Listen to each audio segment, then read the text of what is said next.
আমি আজি গাঁৱৰ ঘৰলৈ আহিলোঁ। হঠাতে আহিবলগীয়া হ'ল, কাম এটা আছিলে। কামটো হৈ গ'ল বাৰু। এতিয়া ঘৰলৈ যাম। গাঁৱৰ ঘৰ অলপ পৰিৱেশটো আপোনালোককো দেখুৱাই দিওঁ ব'লক। এই মানুহজনে আহিয়ে কচু বুটলাত লাগিছে, লৈ যাব বোলে কচু।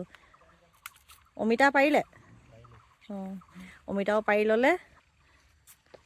আৰু এইফালে অলপ পৰিৱেশটো দেখুৱাই দিছোঁ বাৰু আপোনালোকক।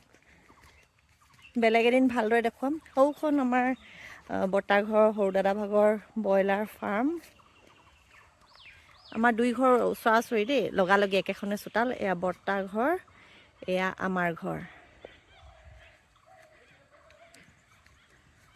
চোতাল একেখনেই, থাকি বিৰাট ভাল লাগে ইয়াত। যিমানে অট্টালিকাত নাথাকোঁ লাগিলে, গাঁৱৰ ঘৰখন চবতকৈ আপোন। এতিয়া আমাৰ পোহৰ দদায়েকৰ কোচত। আহা, বাই বাই দি থৈ আহা, বাই বাই দি থৈ আহা, আমি যামেই এতিয়া।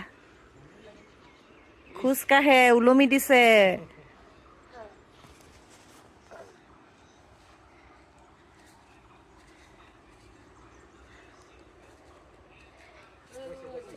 এইফালে আমাৰ দীঘল পদূলি এইটো। আপোনালোকক সময় সুবিধা মিলিলে বেলেগ এদিন ভালদৰে সকলোবোৰ দেখুৱাম বাৰু দেই।